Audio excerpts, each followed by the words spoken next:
He laughed, raising a glass of vintage wine that cost more than my monthly salary, and called my life's work a cute little side hustle. The entire table chuckled, diamonds glittering under the chandelier. Then every phone in the room buzzed simultaneously. My husband froze, his fork hovering in midair, as the news alert flashed across the screens. He had just mocked a woman who was about to become richer than the branch of the family he controlled. My name is Nora Calloway, and I was currently occupying the seat that the Van Warren family reserved for mistakes they were too polite to erase. I sat at the far end of the long mahogany table, squeezed between a second cousin who smelled of old money and gin, and an empty chair that was technically assigned to a board member who had not bothered to show up. If you looked closely, really closely, you would notice the subtle geography of my exclusion. The heavy velvet dining chair I sat on was positioned just 2 inches too far back, so its rear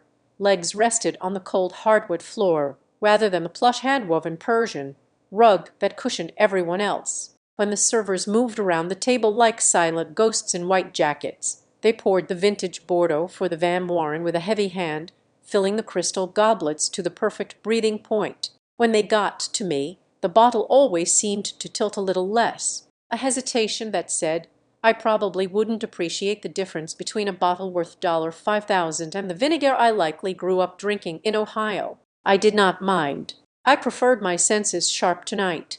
Lucas Van Warren, my husband, and the heir apparent to the Van Warren Dominion private equity empire, tapped a silver knife against his glass. The sound rang out, sharp and demanding, cutting through the low murmur of conversation about tax shelters and offshore wind farms. Lucas stood up. He looked impeccable. I had to give him that. He was wearing a suit that cost more than my father made in 3 years of long-haul trucking, and his hair was swept back with that careless perfection that only wealth can buy. He smiled down the table, his eyes sliding over his parents, his uncles, and finally landing on me with a look that masqueraded as affection, but felt like a pat on the head of a slow-witted golden retriever. "I want to propose a toast," Lucas said, his voice smooth, the kind of voice that convinced pension funds to sign over their futures. "To my family, to the big wins we have had this quarter with the logistics merger." He paused for applause. The table clapped politely. The diamonds on his mother's fingers caught the light from the massive crystal chandelier above, sending fractured rainbows dancing across the untouched crab cakes. And Lucas continued, his grin widening, "I want to take a moment to acknowledge my lovely wife, Nora. We all know she has been working very hard on her little project." My spine stiffened against the wood of the chair. "Here it comes. You know that cute little app of hers," Lucas said, swirling his wine. "Our Lightite. It is essentially a digital sticker book for gig workers who need to vent their feelings. A place for Uber drivers to post sad emojis when it rains." The table erupted in laughter. It was not a warm sound. It was the sound of a private club closing its doors to the public. "Oh, stop it, Lucas." His Aunt Meredith chimed in, though she was laughing harder than anyone. She leaned forward, her pearl necklace rattling. "It is good for her. At least it keeps her busy, dear. You do not want a wife who just shops all day. This is a constructive hobby, like knitting, but with Wi-Fi." "Exactly," Lucas agreed, raising his glass higher. "I keep telling her, leave the big ideas to the men who run the economy. Nora, you focus on the feelings. We will focus on finance."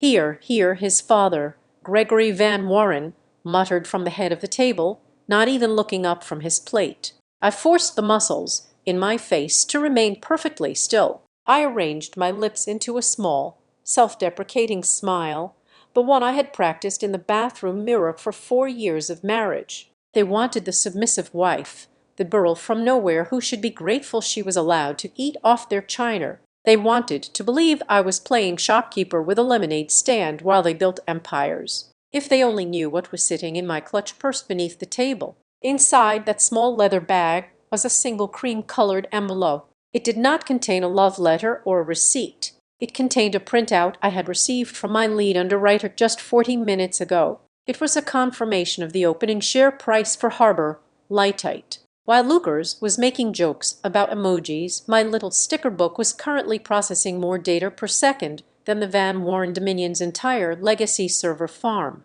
While Aunt Meredith compared my company to knitting, two major institutional pension funds had just dumped Van Warren Logistics stock to buy into my IPO. I glanced at the grandfather clock standing sentinel in the corner. The pendulum swung with agonizing slowness. It was 19 minutes past 8 in the evening. Because of the specialized structure of the public benefit corporation listing and the high volume of international interest, the exchange had authorized a special late session opening for secondary block trading. It was a rare maneuver, usually reserved for massive tech unicorns, but the market was hungry for something that looked like ethical capitalism. The trading floor would open specifically for Harbor Light in exactly 60 seconds. I looked down at my phone, which was face down on the white tablecloth. I did not need to turn it over to know that the notification light was blinking a soft, urgent blue against the linen. You know, the funniest part, Lugers was not dumb. He was enjoying his audience too much. He pointed his fork at me, a piece of crab meat speared on the end. Last week, Nora came to me in a panic because she thought she crashed her server. She was running around the penthouse looking for the router. I had to tell her, honey, the internet is not actually inside the wall. That was a lie, a complete fabrication. I had never done that. In fact, last week I was finalizing a server migration to handle 10 million concurrent users while Lucas was playing golf in the Hamptons, but I did not correct him. I picked up my wine glass, the one with the meager pour, and took a slow, deliberate sip. The wine was excellent, heavy with tannins, but it tasted like iron in my mouth. Let the girl have her fun, Uncle Preston said, wiping his mouth with a linen napkin. It is cute.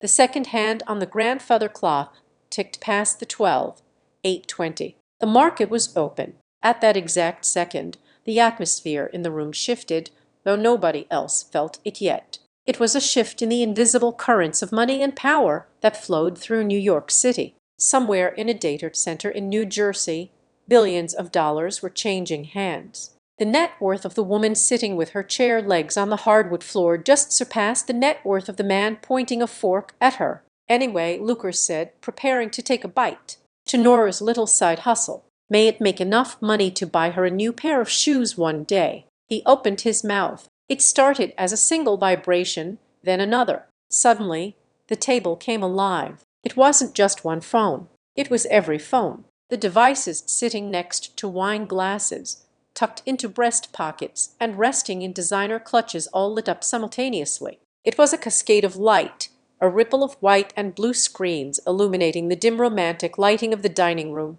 Lucas's cousin, a day trader named Benji, who prided himself on never missing a beat, frowned. He tapped his smartwatch. What on earth?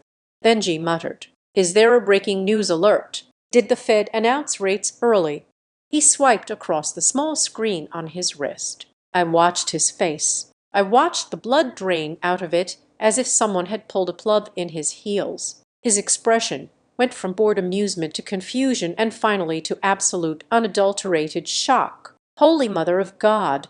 Benji whispered. Language, Benjamin, Aunt Meredith scolded, reaching for her own phone. No, Benji said, his voice cracking. He looked up. He didn't look at Lucas. He looked straight at me. It is not the Fed.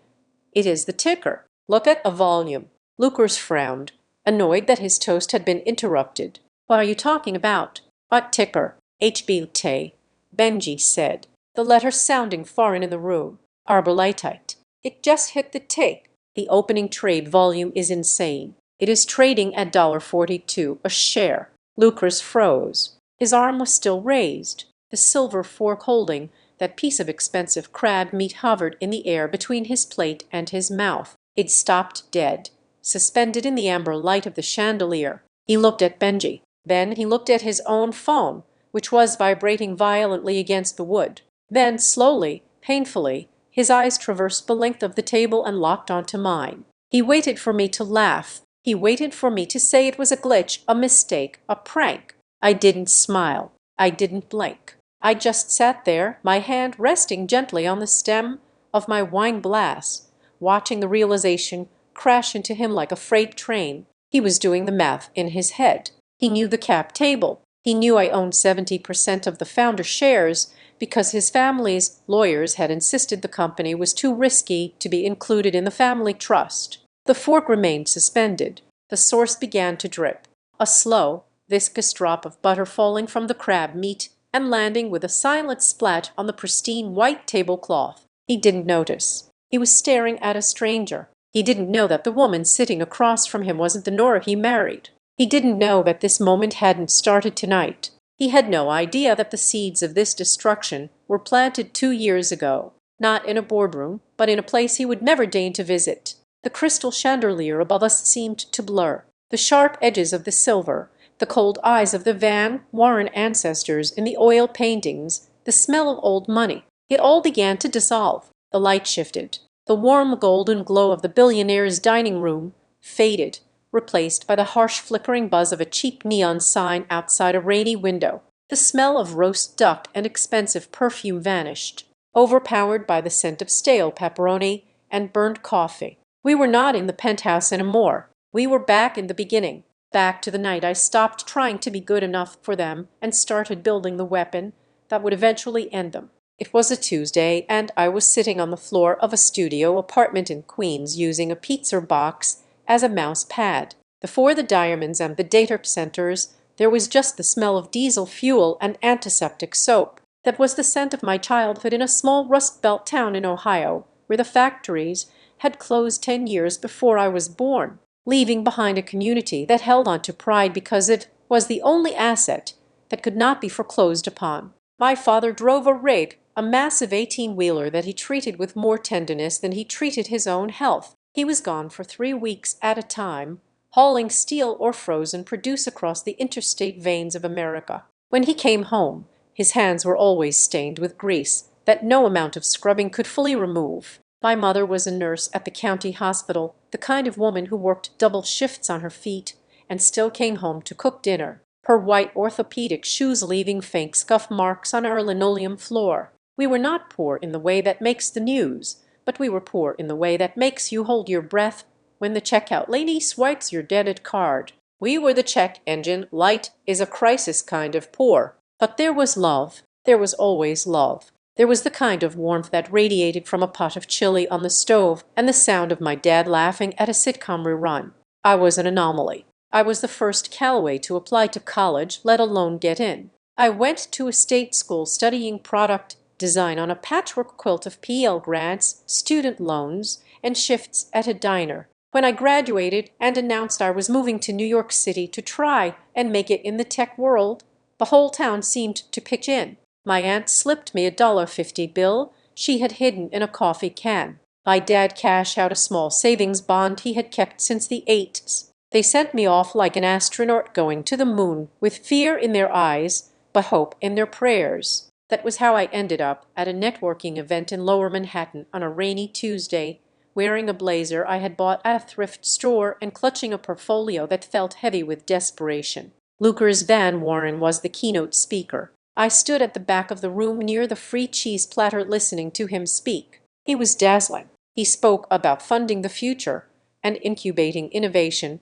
with the easy confidence of a man who had never had to worry about rent. He was handsome, yes, in that sharp angular way that suggests good breeding and expensive orthodontics, but it was his voice that caught me. He sounded like he was safe. When the QA session started, I did not mean to raise my hand. My arm went up on its own. "You talk about disrupting industries," I said, my voice shaking slightly before finding its footing. "But when you disrupt a supply chain, what happens to the human capital? What is your strategy for the freelance workers who lose their stability so your investors can gain efficiency?" The room went silent. You did not ask Lucas Van Warren about human capital in a negative light. Lucas looked out into the crowd, shielding his eyes against the stage lights until he found me. He did not look annoyed. He looked intrigued. He smiled, a slow, predatory curve of the lips that I mistook for genuine appreciation. "That," he said, pointing at me, "is the first real question I have heard all night. Find me after the panel." He bought me coffee. Then 3 days later, he bought me dinner at a place where the menu had no prices. 6 months later, I was living in a fairy tale. It was intoxicating. I was the girl from Ohio who had been plucked from obscurity by the Prince of Manhattan. Lucas loved that I was real. He told me I was a breath of fresh air compared to the debutantes and AES he grew up with. He loved my stories about the truck stop diners and the hospital waiting rooms. I thought he loved me for who I was. I did not realize then that he loved me the way a tourist loves a souvenir from a rough neighborhood, as a conversation piece, something gritty to put on a shelf to show he was worldly. The first time I went to the Van Warren penthouse, my ears popped in the elevator. It rose 40 floors in seconds, opening directly into a foyer that was larger than my parents' entire house. The walls were floor-to-ceiling glass, revealing the skyline of New York like a conquered map. There was art on the walls, splashes of angry paint that I later learned were worth $3 million. Dinner that night was a test. I met his parents, Gregory and Alois Van Warren. They were polite in the way a glacier is polite to the Titanic. They did not say anything mean. They simply observed. Alois's eyes lingered on my shoes, which were decent, but clearly not designer. She watched how I held my fork. She asked me questions about Ohio that felt less like curiosity and more like an anthropologist studying a primitive tribe. "And your father drives a truck?" Gregory asked, cutting his steak with surgical precision. "Yes," I said, lifting my chin. "He moves the steel that builds these skyscrapers." Lucas squeezed my hand under the table. I thought he was supporting me. Now looking back, I think he was just checking to make sure I wasn't shaking. The Van Warren Dominion was not just a company. It was a nation-state. They owned commercial real estate, shipping ports in New Jersey, and vast humming data centers in Northern Virginia. I visited the headquarters once before the engagement. It was a fortress of glass and steel. In the conference rooms, men in blue suits moved models of cities around like gods playing Risk. It was impressive, and it was terrifying. It was a world where value was extracted, never created. Then came the prenuptial agreement. It happened 3 weeks before the wedding. Lucas drove me to a law firm that smelled of leather and intimidation. We sat at a mahogany table that seemed to stretch for miles. A lawyer with a smile that did not reach his eyes slid a binder toward me. It was thick, at least 60 pages. "Standard procedure," Lucas said, rubbing my back. "Everyone in the family signs one. It protects the legacy. It means nothing about us." I flipped through the pages, the legalese blurring before my eyes. My heart was hammering against my ribs. I stopped at a paragraph on page 42. "Any and all assets, including but not limited to intellectual property, business ventures, or creative works conceived, developed, or established during the course of the marriage, shall be considered the property of the marital estate and subject to the oversight of the Van Warren family trust structure." "What is this?" I asked, pointing to the clause. "If I write a book, if I design a chair, it belongs to the family trust." The lawyer cleared his throat. "It is a standard capture clause. MS. Callaway. It prevents complications. Given that the family provides the environment and stability for such creativity to flourish, the family retains the rights. It is just a formality." I looked at Lucas. He looked bored.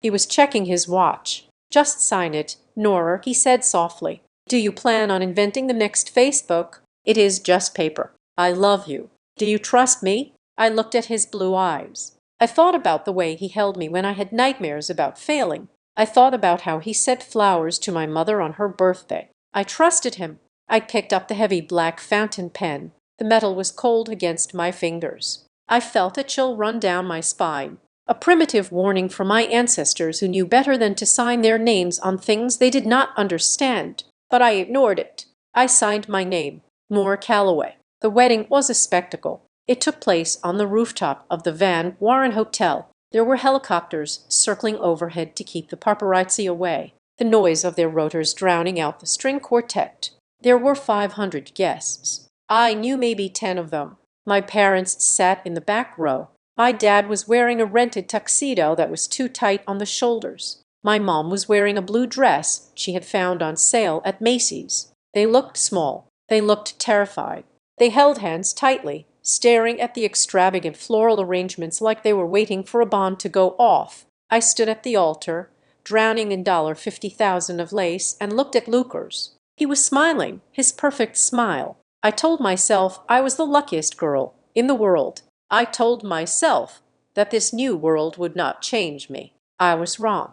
After the honeymoon in the Mulders, we settled into the penthouse. I changed my driver's license. I changed my passport. I changed my bank accounts. Everywhere I looked, I saw the name Nora Van Warren. But inside, the girl from Ohio was still screaming. I did not fit in their world of charity luncheons and silent auctions. I felt like an imposter in my own home. To keep my sanity, I started taking freelance design jobs online. I used my maiden name. I worked on a laptop in the guest bedroom with the door closed. I designed logos for bakeries in Texas and websites for mechanics in Detroit. I earned $300 here, $500 there. It was pocket change to the Van Warren. Lucas dropped more than that on a single bottle of scotch. But to me, every dollar I earned was a gasp of air. It was proof that I still existed, proof that my brain was worth something other than being a decorative accessory on the arm of a billionaire heir. One afternoon, about 6 months into the marriage, I walked out to the private elevator landing to check the mail. The building staff had installed a new brass nameplate on our box. It read Mistress and Mrs. Lucas Van Warren. I traced the letters with my fingertip. The metal was cold and hard. My name wasn't even there. Just Mrs. Just an extension of him. I stood there in the silent hallway, the golden light of the sconces reflecting off the polished brass. I felt a sudden fierce protectiveness over the Nora Calloway inside me. I thought of my dad's grease-stained hands. I thought of the $50 bill my aunt had hidden in the coffee can. I am not a decoration, I whispered to the empty hallway. I turned back toward the heavy double doors of the penthouse. I vowed then and there that I would not let the velvet quicksand of this life swallow me whole. I will keep working. I would keep building, and one day I would make them see me, not the Mrs. Van Warren on the brass plate, but the Nora Calloway who knew how to survive when the engine light came on. That promise was the spark. Harbor Light was the fire that followed. And Lucas, poor, arrogant Lucas, had just handed me the match. By day, I was a senior experienced designer at Northline Insight Labs, a boutique analytics firm in Midtown that sounded prestigious but was essentially a high-end butcher shop for data. Our clients were the platform giants, the delivery apps, the ride shares, the on-demand staffing agencies. My job was to sit behind a two-way mirror or Zoom screen and interview the human beings who fueled these algorithms, ostensibly to improve user retention, but in reality to figure out exactly how far they could be pushed before they broke. I spent 8 hours a day watching the digital dissection of the working class. I remember a Tuesday afternoon interview with a woman named Brenda. She was 62 years old, a retired teacher who now delivered groceries to pay for her husband's insulin. She sat in front of her webcam in a dimly lit kitchen, her hands shaking slightly as she held up her phone to show me her schedule. It was a kaleidoscope of fractured time, 15 minutes here, 20 minutes there, a 3-hour gap in the middle of the day where she sat in her car because it cost too much gas to drive home. I just wish she had told me, her voice cracking, that I could see all my apps in one place. I wish I knew if taking that Tuesday shift would actually cost me money after gas. I feel like I'm steering a boat in a storm with no lighthouse. I am just guessing where the rocks are. That phrase stuck in my throat like a fishbone. Steering a boat in a storm with no lighthouse. That night, I didn't sleep. I sat up in the guest room of the penthouse, the one Lucas never entered because he said the mattress was too firm, and I sketched. I drew wireframes not for the companies, but for the Brenders. I imagined an interface that didn't extract data, but protected it. A tool that scraped the schedules from all the different gig apps and consolidated them into a single, manageable dashboard. A system that calculated true hourly wages after expenses, a panic button for emergency funds. I wrote the name at the top of the sketchbook and charcoal pencil Harbor Light because that was what they needed, a way to come home safely. My life split into two distinct, overlapping continents. On the first continent, I was Nora Van Warren. I wore silk blouses and sat in boardrooms at Northline, nodding as my bosses discussed gamification strategies to keep drivers on the road longer for less pay. I came home at 6, changed into a cocktail dress, and stood by Lucas's side at gallery openings and charity galas. I learned to tilt my head just so when his mother spoke about the burden of maintaining their Hamptons estate. I learned to smile when his business partners looked right through me to talk to the man standing next to me. On the second continent, which only existed between the hours of 10 at night and 2:00 in the morning, I was Nora Calloway.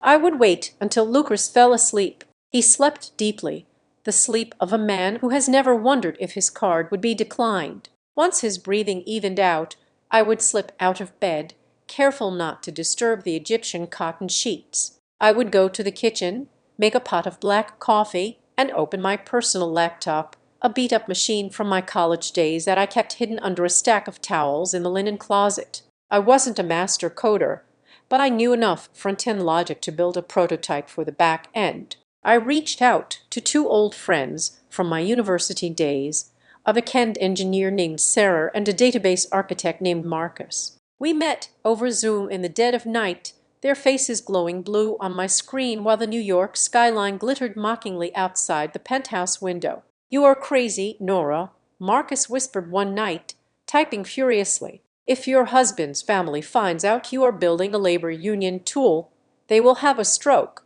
"It is not a union," I whispered back, glancing at the hallway to make sure Lucas wasn't awake. "It is a productivity tool. We are just helping people organize their calendars." "Right." Sarah laughed. "And Robin Hood was just a financial planner. I needed money to pay for the server space and the incorporation fees. I couldn't touch the joint accounts. The Van Warren family office audited those monthly. Instead, I dug into the small secret reserve I had managed to keep. It was a mix of stock options from a previous job that had vested years ago and the freelance money I had squirreled away. It was not much, about $12,000 in total. I hired a lawyer, not one of the sharp-toothed attorneys from the firm that handled the Van Warren estate, but a guy named Saul, who operated out of a strip mall in Queens and smelled faintly of menthol cigarettes. "You want to form an LLC?" Saul had said, looking at my driver's license, which read Nora Van Warren,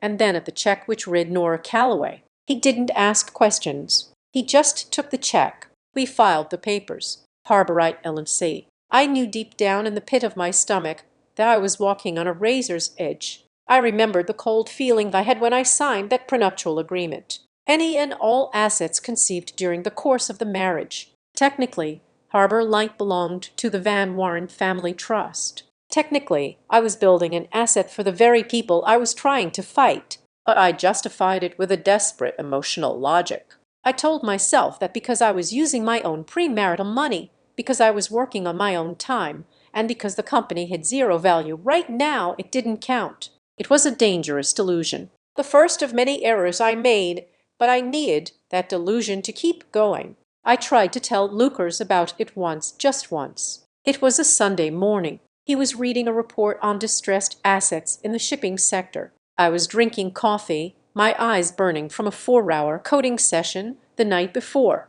"Lucas," I said, trying to keep my voice casual. "I started working on a little project, an app idea I had." He didn't look up from his iPad.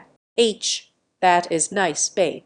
"What is it?" "Like a recipe organizer." "No," I said, a flash of irritation heating my neck. "It is for gig workers to help them manage their income." He finally looked up, but his eyes were glazed over with disinterest. "Oh, that sounds sweet. Very charitable of you." "It is not charity," I said. "It is a SAS model with a potential user base of 50 million people." He chuckled, a sound that was meant to be indulgent, but felt like a pat on the head. "Don't stress yourself out over it, Nor. If it keeps you busy and makes you happy, that is great. Just don't let it interfere with the gala next week. My mother is counting on you to handle the seating chart." He called it my hobby coding. He categorized it in the same mental folder as his mother's orchid garden. Something pleasant, harmless, and ultimately irrelevant to the real business of the world. He never asked about the business model. He never asked about the tech stack.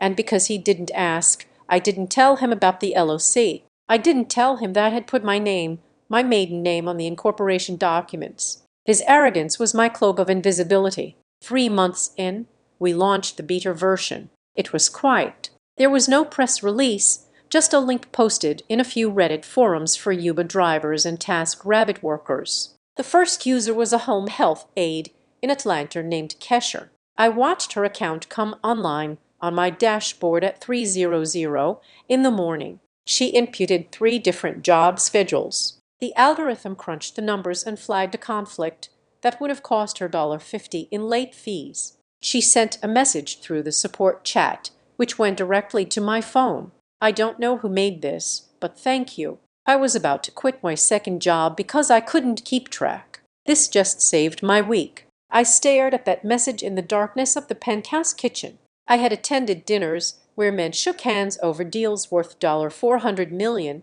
and I had felt nothing. But reading that text from a stranger in Atlanta, I felt tears prick my eyes for the first time since I said I do and lost my name. I felt like I existed. I wasn't just Lucas Van Warren's wife. I was the person who helped Kesher save her week. Then came a driver from Phoenix, a cleaner from New Jersey, a freelance graphic designer in Detroit. 10 users became 50, 50 became 200.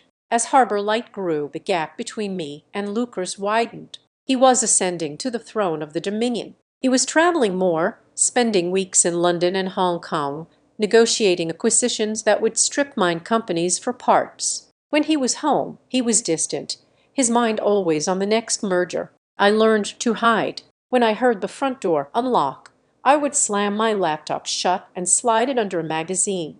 I stopped talking about my little project entirely. If he asked, I just said I was tinkering. I became an expert at pivoting the conversation to his day. His wins, his brilliance, it was a survival mechanism. If he thought Harbor Light was nothing, he wouldn't touch it. If he realized it was something, he would consume it. It all culminated on a rainy Tuesday in November.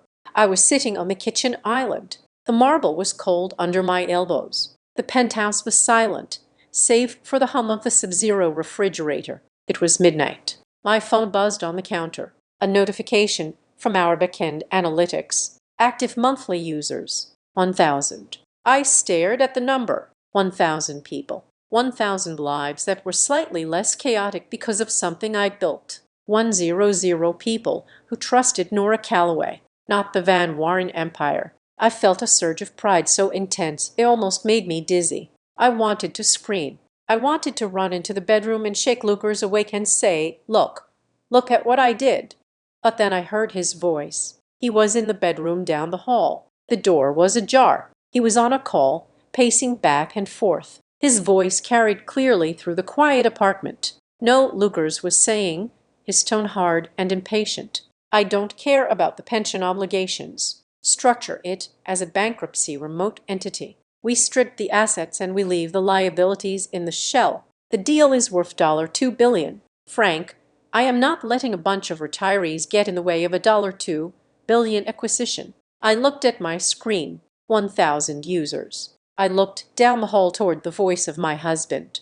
$2 billion. The numbers floated in the air between us, incompatible and hostile. He was destroying lives to make billions. I was scavenging for pennies to save them. I reached out and touched the screen of my phone, tracing the curve of the 0 and the number 1,000. I didn't go into the bedroom. I didn't share my news. I realized then that we weren't just on different continents anymore. We were fighting on opposite sides of a war he didn't even know had started. I closed my laptop, poured the rest of my cold coffee down the sink, and walked to the guest room to sleep alone. The notification light on my phone blinked in the darkness, a steady, rhythmic pulse, like a lighthouse. The invitation came wrapped in the guise of a favor. We were at the Van Warren family retreat in the Catskills, a sprawling estate of timber and glass that cost more to maintain annually than the GDP of the small island nation my college roommate was from.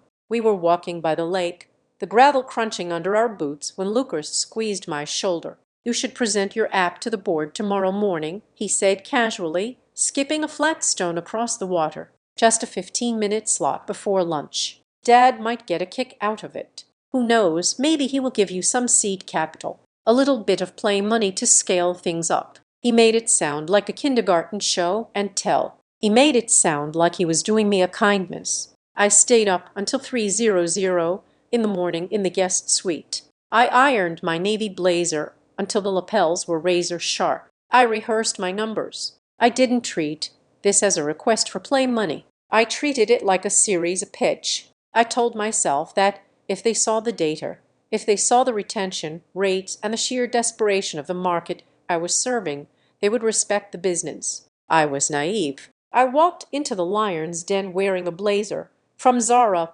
thinking my competency was a shield. The conference room at the retreat was designed to intimidate. A 30-foot table made of reclaimed redwood dominated the center. On the walls, black and white photographs of dead Van looked down with severe judgmental eyes.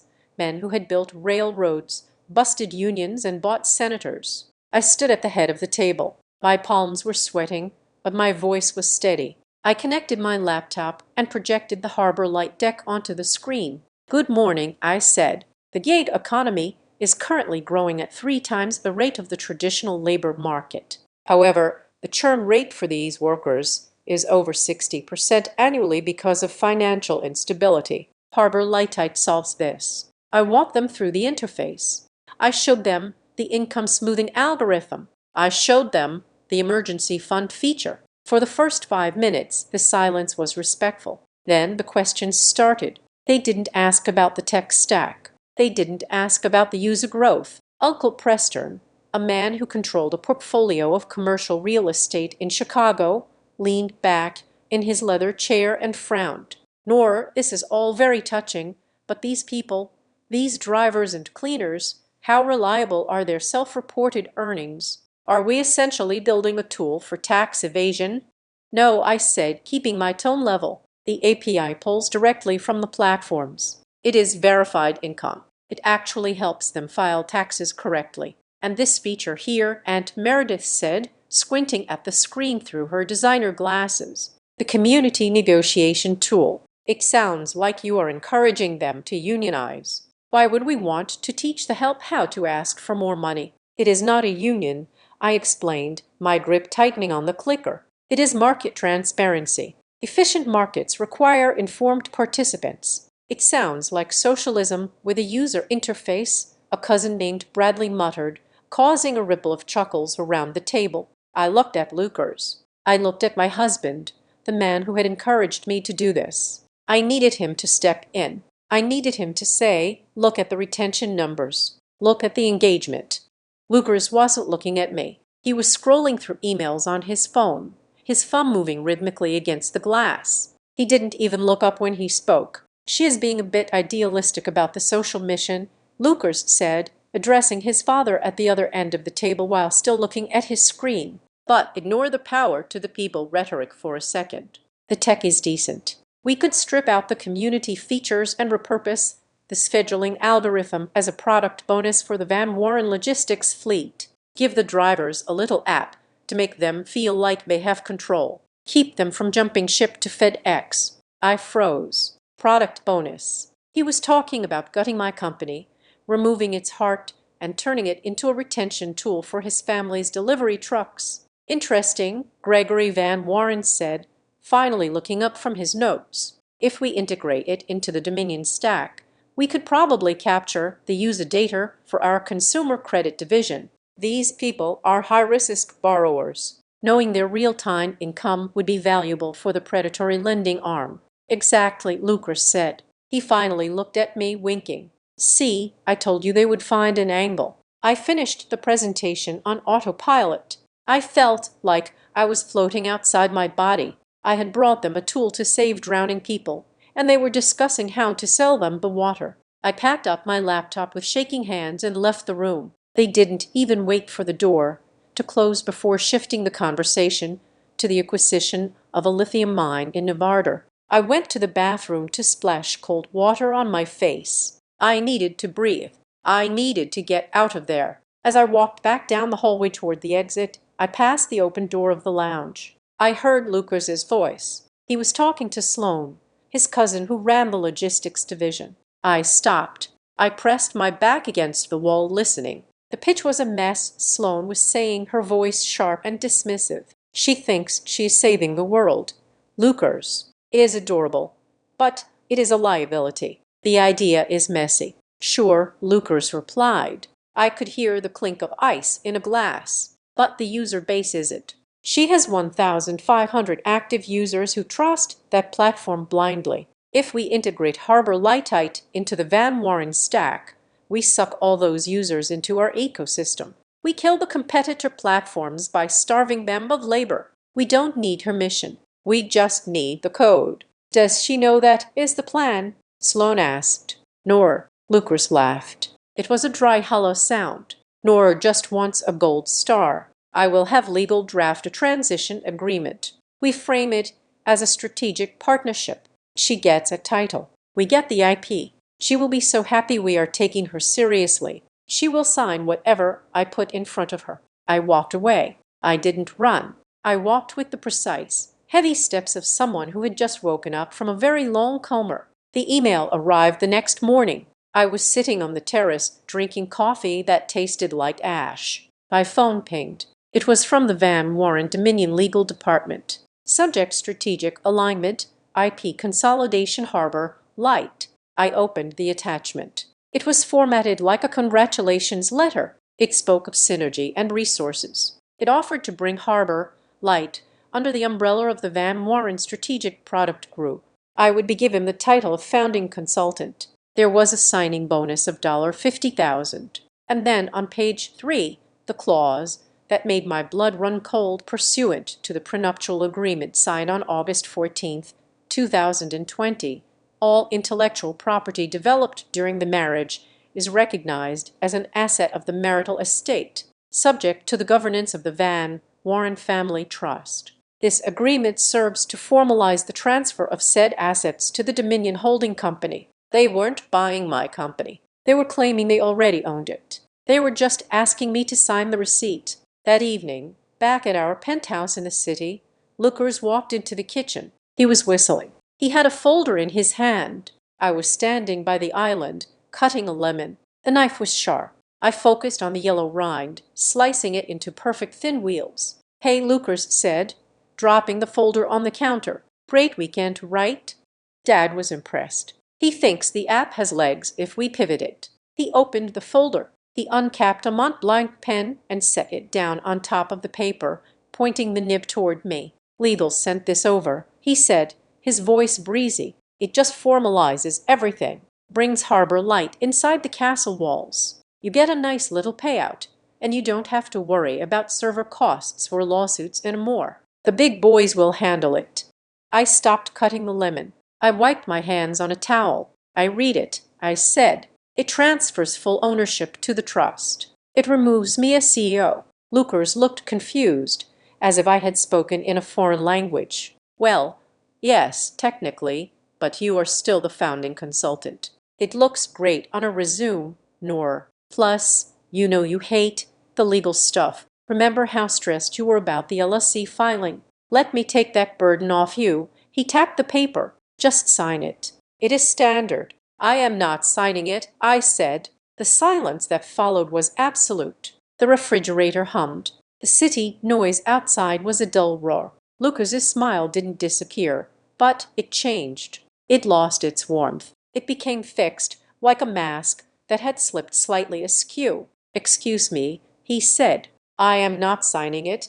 I repeated, my voice stronger. I need to review it. I need to think about the direction of the product. The user base trusts me. Lucas, if we pivot to data mining for predatory loans, I lose them. Lucas sighed. He picked up the pen and tapped it rhythmically against the granite counter. Click, click, click. Nora, he said, his tone dropping an octave. He sounded like he was talking to a slow child. Let's be realistic. You built a nice prototype, but without the Van Warren name, without our infrastructure, it is nothing. It is a hobby. We are offering to turn your hobby into a business. It is already a business, I said. It is a distraction. He snapped. The facade cracked, his face flushed with sudden irritation. Look around you, Nor. Look at this apartment. Look at the life you live. Who pays for the clothes? Who pays for the trips? Who gave you the time to sit around and code this little thing?" He leaned in, his hands gripping the edge of the counter.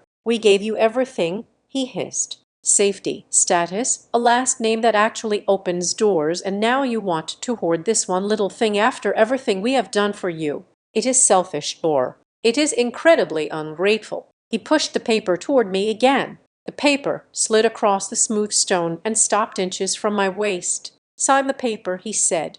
"Don't make this difficult. The prenup covers it anyway. This is just politeness. Don't make me stop being polite." I looked at the pen.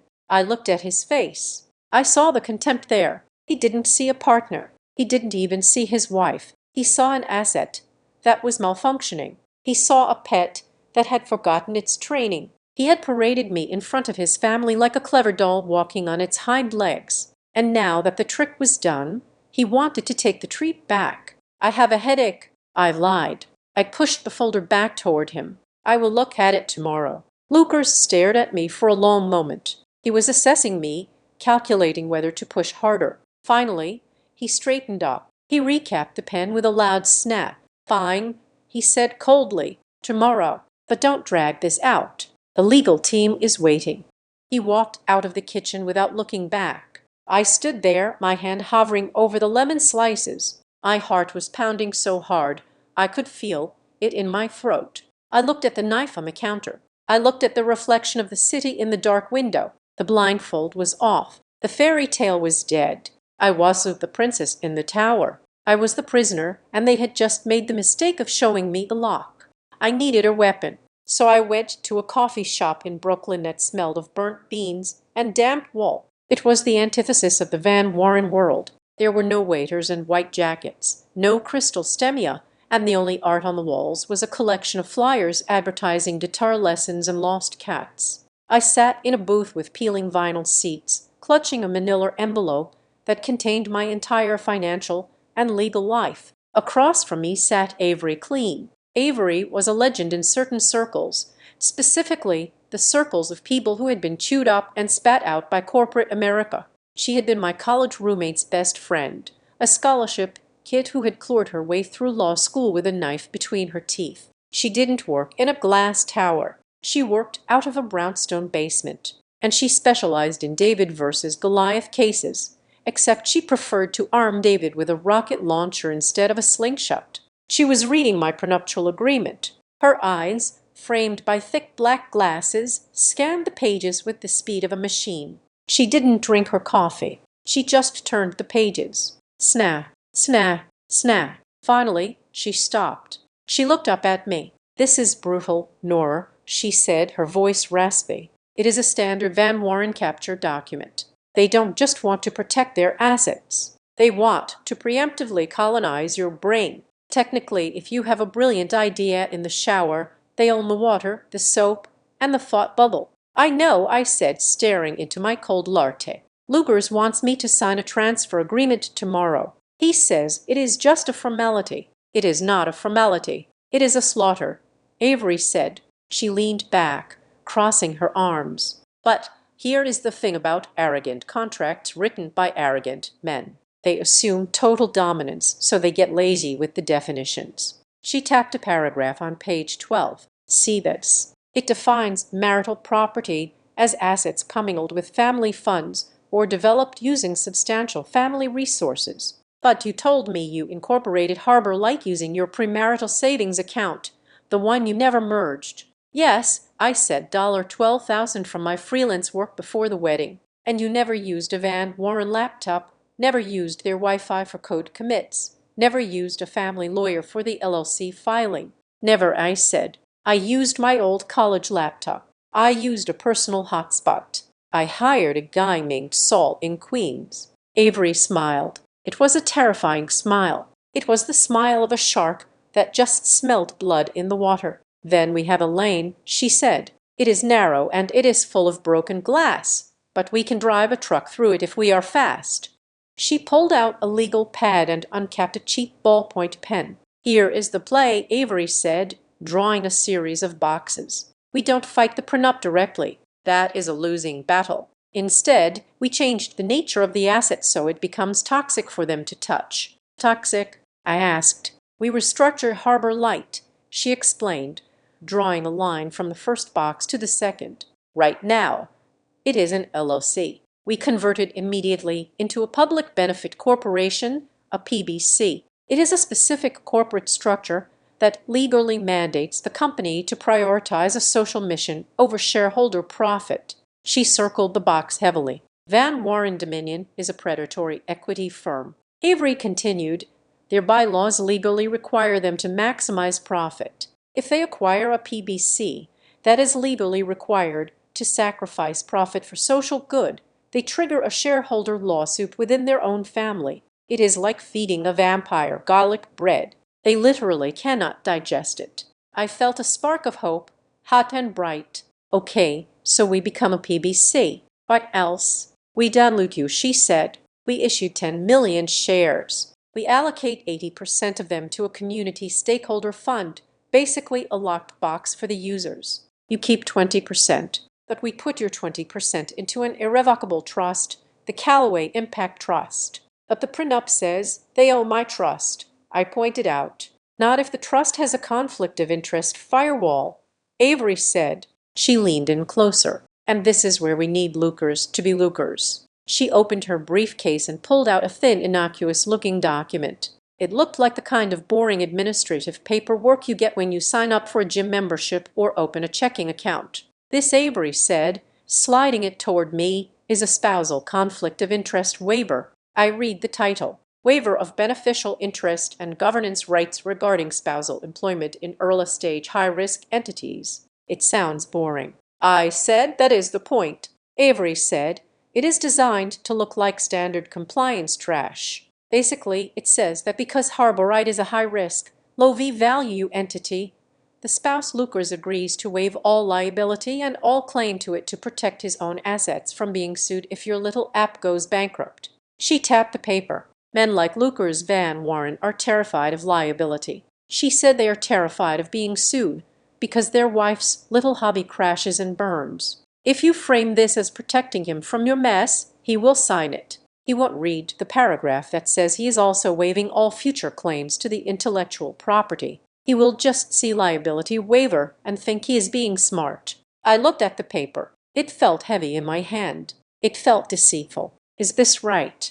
I asked, my voice small, tricking him. Avery's face softened, but only slightly. She reached across the table and gripped my hand. Her grip was strong, calloused. Nor, she said firmly, they invited you to a retreat to steal your company. They called your life's work a sticker bulk. They wrote a contract that claims they own the thoughts inside your head. You are not tricking him. You are just handing him a mirror of his own arrogance. If he bothered to respect you enough to read what you gave him, he wouldn't sign it. If he signs it blind, that is his choice. I thought about the laughter at the dinner table. I thought about the way Lucas looked at his phone while I was presenting. I thought about the product bonus for his delivery trucks. Okay, I said, let's do it.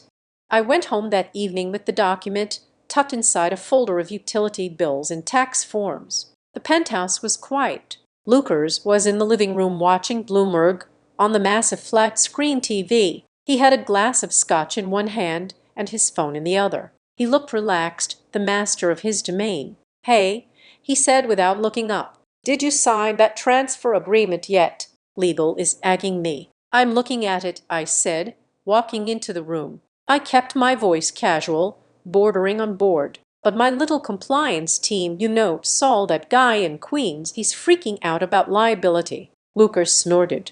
Liability for what? Emoji copyright infringement. Something like that, I said. I sat down on the sofa next to him, placing the folder on the coffee table. Apparently, because Harbor Light deals with Usadata, if we get sued, they could come after your personal assets. Saul says that since we are still technically separate entities until the transfer is done, you need to sign a waiver saying you are not responsible for my server crashes. I pulled out the document Avery had drafted. It looked so thin, so insignificant next to his glass of scotch. It is just a conflict of interest thing, I added, shrugging. Basically says you don't run the company, so you can't be sued if it fails. Lucas rolled his eyes. He set down his drink. God, lawyers are parasites, he muttered.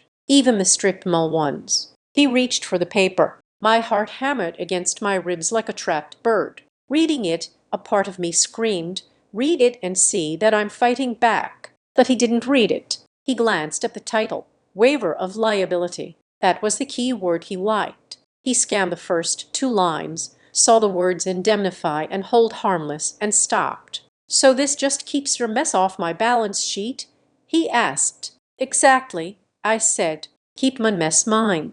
"Good," he said. He pulled a gold pen from his pocket, a pen that cost more than my first car, and scribbled his signature at the bottom. He didn't even turn the page to see the notary block. "There," he said, tossing the paper back onto the table. "Done. Now tell Saul to relax and sign the transfer deal tomorrow. I want this wrapped up before the weekend." "I will," I said. I picked up the paper. My hands were trembling, but I hid them by clutching the folder to my chest. "Thanks, Lucas. You are a lifesaver." "I know," he said, turning back to the TV. "I always am." I walked out of the room. I walked down the hall into the guest room and locked the door. I put the document into a fresh envelope, sealed it, and put it in my bag. Tomorrow morning a courier would take this to Avery's safe. It was done. The trap was set. I lay in bed that night, listening to the city breathe. I felt a strange sensation in my chest. The guilt I expected to feel wasn't there. Instead, there was a cold, hard clarity. Around 2:00 in the morning, Lucas came to bed. He smelled of scotch and expensive soap. He climbed in next to me, turning his back immediately. A moment later, his phone buzzed on the nightstand. It lit up the dark room with a harsh white glow. I lay still, finding sleep, but my eyes were open. I could see the screen clearly. It was a message from Mara Ellis. "Mara, can't wait to celebrate the acquisition. You deserve a win, handsome. See you at the office." Followed by a wink emoji. I stared at the screen until it went dark. He was celebrating the theft of my company with another woman. He was planning his victory lap before the race was even over. I closed my eyes. The last shred of hesitation I had about the document I had just tricked him into signing evaporated. I wasn't just a wife anymore. I wasn't just a victim. I was the CEO of a public benefit corporation. And I had just closed the most important deal of my life. The first crack in the porcelain facade of my marriage appeared on a Tuesday. It did not start with a scream or a thrown vase. It started with a scent. Lucas came home at 11 at night, claiming he had been at a closing dinner for the Port Authority deal. He walked into the bedroom while I was reading, loosening his tie with the weary theatrics of a man carrying the weight of the world. But when he bent down to kiss my cheek, I smelled it. It wasn't the stale smoke of a steakhouse. It was something floral, tuberose and jasmine, heavy, expensive, and clinging to the fabric of his shirt like a second skin. I pulled back slightly. "You smell nice," I said, testing the waters. He didn't flinch. He didn't blink. He just smiled that easy, practiced smile. "Do I must be the new cologne Alois gave me? Or maybe I just smell like victory." We closed the deal. Nor it is going to be huge. He walked into the closet to change. I stared at his back. I noticed that his shirt, usually pressed crisp by his assistant before any dinner, was wrinkled at the waist, the fabric bunching in a way that happens when someone has been pulling at you. I told myself I was crazy. I told myself that 40-hour coding sessions were making me paranoid. 2 weeks later, the paranoia turned into pixels. We were hosting a cocktail hour before the opera. Lucas was in the shower. His phone was sitting on the marble vanity charging. I was touching up my lipstick when the screen lit up. It was a series of messages from Mara Ellis. Mara was the director of public relations for Van Warren Dominion. She was 28, sharp as a tack, and had a laugh that sounded like champagne bubbles. I had always liked her. "Mara, that was close today. I think your assistant suspects something. Mara image attachment. Mara missing this view already. I shouldn't have looked, but I did." I tapped the image. It was a photo of a table at a dimly lit bar, not a steakhouse. In the foreground was a glass of Pinot Noir. Next to it was a man's wrist resting on the white tablecloth. On the wrist was a vintage PC Philippe watch with a custom leather strap. I knew that watch. I had spent 6 months hunting it down for Lucas's 30th birthday. I had paid for it with my own savings before the harbor light money before everything. It was the most expensive thing I had ever bought. And there it was, serving as a prop in another woman's romantic vignette. I felt the blood drain from my face. My hands started to shake so hard I had to grip the edge of the sink to keep it from falling. When Lucas came out of the shower, wrapped in a towel, steam rising from his shoulders, I held the phone up. "What is this?" I asked. My voice sounded thin, unrecognizable. Lucas stopped. He looked at the phone, then at me. For a split second I saw panic, but then almost instantly a shudder came down over his eyes. He didn't apologize. He didn't scramble. He got angry. "Why do you have my phone?" he snapped, snatching it from my hand. "That is Maurer," I said. "That is your watch. That is a date. That is a business meeting," Lucas retorted, walking past me into the bedroom to get dressed. Mara and I were debriefing on the crisis management strategy for the port deal. We had a drink. She took an artsy photo. "Jesus, Nora, are you stalking my employees now?" the text said, missing this view. I argued, following him. She said, "Your assistant suspects something." "What does she suspect?" "Lucas." He spun around, his face twisted in annoyance. "She suspects that we are working on a merger that requires discretion. You are reading into things because you are stressed out with that stupid app of yours. You are projecting, Nora. You are exhausted. You are insecure about your little startup failing, and so you are trying to blow up my life to make yourself feel better." "I am not insecure," I said, tears stinging my eyes. "I am looking at evidence." "You are looking at nothing," he shouted. "You are being hysterical. This is exactly what my mother warned me about. You get 1 ounce of pressure and you crack. Do not ruin this marriage because you are having a mental breakdown over a side hustle." He looked at me with such disappointment, such pity that for a moment I actually believed him. Maybe I was crazy. Maybe the stress of managing the secret corporation and the lies was rotting my brain. "I am sorry," I whispered. He sighed, the benevolent king forgiving the peasant. He walked over and kissed my forehead. "It is okay. Just breathe. You are not yourself lately. Maybe you need a break." The break came in the form of a girls' weekend at the Van Warren family spa in Connecticut. Deloise insisted I go. She said I looked brittle. I went because I wanted to be a good wife. I wanted to believe Lucas. I wanted to scour the doubt from my mind with mud masks and cucumber water. But the walls in the spa were thin and the Van Warren women were loud. I was lying on a massage table in a private room waiting for the therapist. The door connecting to the next suite was slightly ajar. I heard voices. It was Lucas's cousins, Sloane and Beatrice. "Lucas is being sloppy," Beatrice said. Her voice was muffled by a face mask, but clear enough, taking Mara to the Carlisle rookie move. "He knows Nora won't do anything," Sloane replied, her tone dismissive. "The poor girl is terrified of her own shadow. She still thinks she hit the lottery marrying him. She doesn't know the rules." "What rules?" "The rules. We overlook the dances. As long as they come home for dinner, Lucas will get bored of Mara eventually. He always does. Nor just needs to learn to look the other way. That is the price of admission to this life." I lay there staring at the bamboo ceiling. The eucalyptus scent in the air suddenly smelled like funeral flowers. They knew. Everyone knew. I was the punchline of a joke I hadn't realized was being told. I didn't cry. I didn't scream. Something inside me, something soft and hopeful that had survived since Ohio finally died, it shriveled up and turned into cold, hard ash. I realized then that I would never be a Van Warren. No matter how much I worked, no matter how many charities I chaired, I was just a guest, a temporary occupant, and guests can be evicted. Harbor Light was the only thing in the world that was truly mine. I got up from the table, put on my robe, and walked out. I didn't confront them.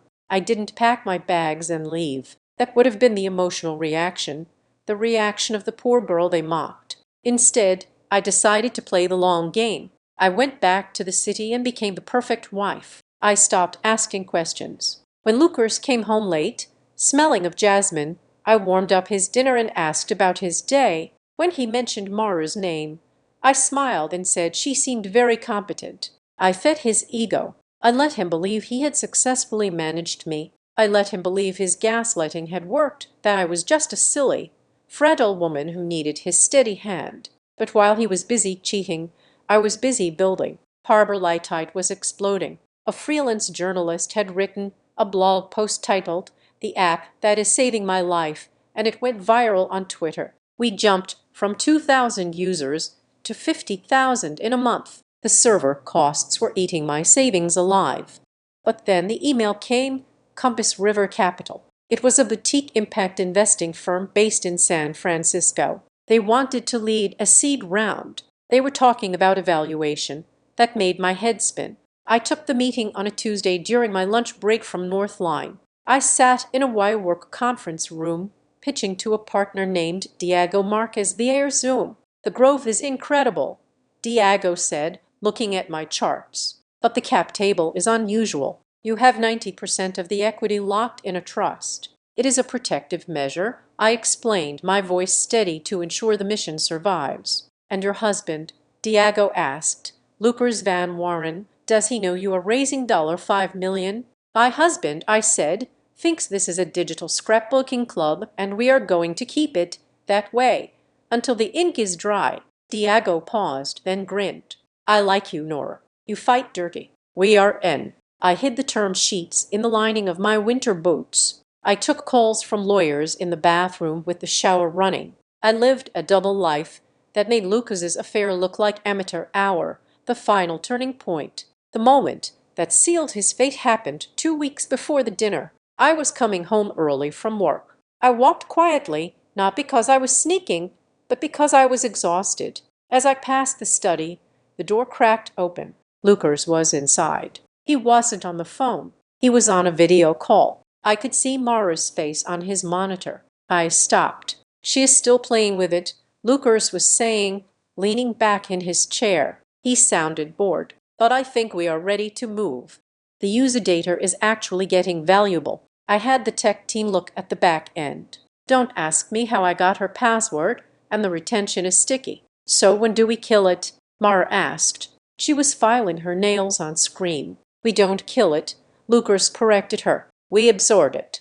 I'm going to have Dad pressure her at the family dinner next week. We will fold it into the Dominion structure as a strategic acquisition for a nominal fee, $1, maybe 10,000 to make her feel good. Then we got the social features, keep the data, and shut down the brand." "She is going to be heartbroken." Mara laughed. "She will get over it," Lucas said, reaching for his drink. "I will buy her a new car or a baby. That usually shuts her up. Besides, she signed the prenup.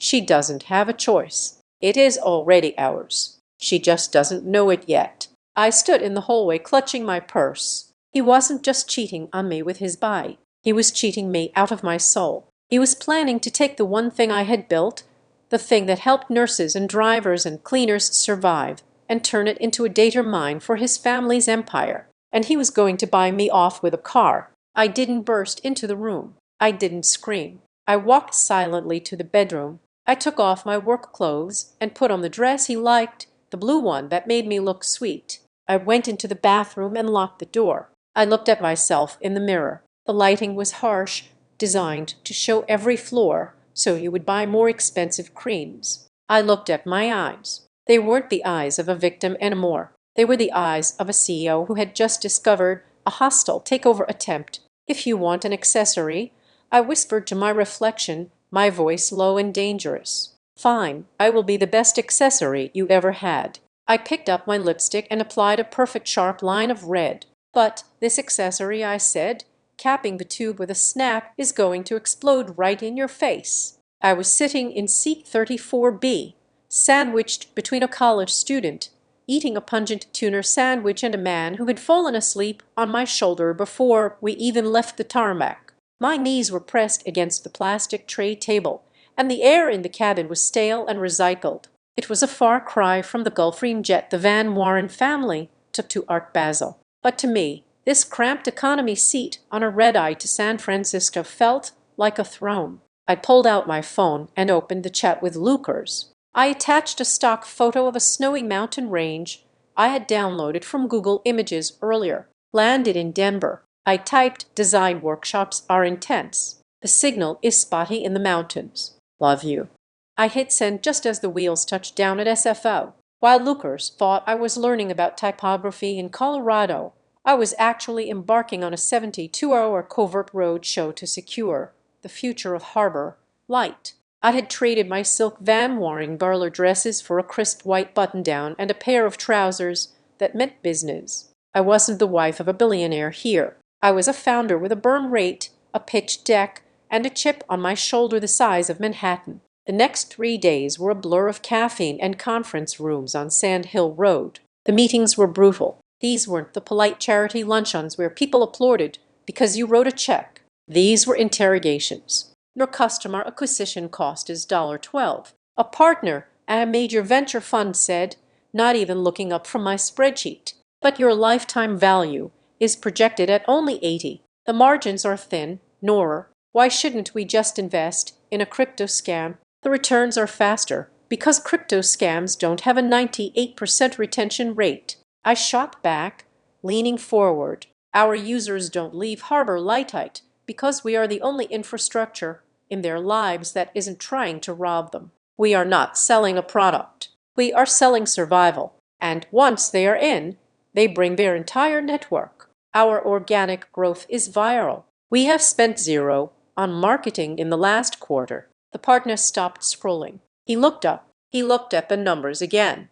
Zero marketing spend, he asked. Zero, I confirmed. The product works. That is the marketing. By the end of the trip, I had secured commitments for a series around that valued my little side hustle at $40 million. But the real victory wasn't the valuation. It was the contracts. We had signed 2 massive pilot programs that moved Harbor Light out of the gig economy and into the enterprise sector. One was with a major hospital network in the Midwest, allowing contract nurses to swap shifts and manage overtime without burning out. The other was with a national industrial cleaning company, giving janitors transparency on their hours and pay rates. These were hard jobs, adult jobs. There were no children involved, no cute babysitting gigs. This was the grit of the American economy. The engine room that people like the Van Warren pretended didn't exist while profiting from its labor. My mentor through this minefield was Diego Marquez, the partner from Compass River who had led my seed round. Diego was a veteran of the dot-com bubble and the housing crash. He wore hooded sweatshirts to board meetings and had eyes that had seen too many good companies die bad deaths. We were sitting in a dim oyster bar in the Mission District after the final pitch. You know what happens next, right? Diego asked, twisting the cap off a beer. Once this funding news hits the wire, you are on the radar. The Van Warren Dominion isn't just going to ignore you anymore. They are going to see you as a threat to their labor cost model. Let them, I said, feeling the adrenaline of the week humming in my veins. I am ready. No, you are not, Diego said sharply. They will try to buy you to kill you. It is called catch and kill. They will offer you a number that looks like freedom, and then they will bury the code in a basement so their logistics arm can keep paying drivers pennies. You need poison pills, Nora. You need a legal structure so toxic they can't swallow it. So we built a fortress. My lawyer Avery flew out to join us. We spent 18 hours in a hotel conference room eating cold pizza and redrafting the corporate charter. We restructured the voting rights. We created a class of mission shares that held super voting power and could only be held by the Callaway Impact Trust, my trust. If any entity that did not align with the public benefit purpose of the company tried to acquire more than 5% of the stock, the voting rights of those shares would automatically evaporate. It is aggressive, Avery said, rubbing her eyes at 3:00 in the morning. If Lucas's family lawyers see this, they will have an aneurysm. It effectively makes a hostile takeover impossible. Good, I said, signing the page. Let them have an aneurysm. I flew back to New York on the red-eye, changing into my Denver clothes in the airport bathroom. When I walked into the penthouse, I looked exhausted, but lookers just assumed it was the altitude. Then came the crisis that changed everything. A video surfaced on social media. It was shot inside a massive fulfillment center in New Jersey, a warehouse owned by a subsidiary of Van Warren Dominion. The video showed a 60-year-old packer collapsing from heat exhaustion because he wasn't allowed a water break. The manager in the video could be heard yelling at him to get up or clock out. It was horrific. It went viral instantly. The press descended on Van Warren Dominion. Lookers was on the news looking grim, issuing statements about internal investigations and commitment to safety, but everyone knew it was just PR noise. The stock price of their logistics division wobbled. That was my opening. I didn't attack them directly. I didn't mention Van Warren. Instead, I had my team mobilize. We offer harbor light scheduling and safety monitoring tools for free to any warehouse worker in the tri-state area. We set up a heat watch feature that allowed workers to anonymously report unsafe temperatures in real time. Within 48 hours, 5,000 workers from that very warehouse had downloaded Harbor Light. They used the app to coordinate a collective safety pause, refusing to work until water stations were installed. It worked. The management folded. The water stations were installed, and the media noticed. A week later, I was sitting in my office at Northline, in my day job that I was about to quit, when the article dropped. It was a feature in the City Ledger, a prestigious business magazine. The headline read, "The David to the Corporate Goliaths, How a Stealth Startup is Rewriting the Rules of Labor." The article described Harbor Lightite as a digital union for the modern age and the new headache for legacy conglomerates. It quoted industry analysts saying that whoever controlled this app controlled the future of the workforce. I scrolled down to the photo. It was a silhouette of me. I had refused to be photographed, but the description was there. Founded by a female tech insider who wishes to remain anonymous for now. My finger hovered over the share button. I wanted to send it to Lucas. I wanted to say, look at what my sticker book just did to your supply chain, but I stopped. If I sent it, the game was over. He would know. He would unleash the lawyers before I was ready. I deleted the draft message. I locked my phone. That night, Diego called me. "The iron is hot, Nora," he said. His voice is serious. "The market loves a hero story. And right now, Van Warren is the villain. The bankers are suggesting something crazy." "How crazy?" I asked, pacing the bathroom floor with the water running to mask my voice. "An IPO," Diego said. "A direct listing fast track. We skip the Series B and C. We go public as a public benefit corporation. We position it as a community IPO. We let the workers buy in alongside the institutions. We are too small," I argued. "We only have 10 million in revenue." "It doesn't matter." Diego said the narrative is worth billions. The market wants an alternative to the Van Warren style of capitalism. But there is a catch. There is always a catch. You have to be clean. Diego said the S1 filing requires full disclosure of all related party risks. If there is even a 1% chance that your husband or his family can claim ownership of this IP, the SEC will flag it and the investors will bail. You need to be completely legally severed from the Van Warren estate before we ring that bell. I looked at the mirror. I looked at the woman who had spent years shrinking herself to fit into a box labeled wife. "I have the waiver," I said, the one he signed without reading, "and I have the divorce papers ready to file the morning after the pricing." "Then let's make history," Diego said. 2 days later, the draft of the S1 registration statement arrived by secure courier. It was a thick document bound in plain white paper. I sat on the floor of the guest room, the door locked, and turned the cover page. Registration statement under the Securities Act of 1933, Harbor Light Public Benefit Corporation. And there, halfway down the page, was the line that made my breath catch in my throat. Founder and Chief Executive Officer Nora Calloway. Not Nora Van Warren, Nora Calloway. It was the first time I had seen my name, my real name, printed on something that mattered in years. It looked strong. It looked undeniable. I heard the front door open. Lucas was home. "Nora," he called out, "get dressed. Mother just called. She wants to do a big family dinner next week. Some restaurants in Midtown. She says I have to make a speech about the future of the family business." I stood up, clutching the S1 to my chest. I walked to the door and unlocked it. "A dinner?" I asked, stepping into the hallway Lucas was taking off his coat. He looked annoyed. Yeah, you know how she is. She wants to show off.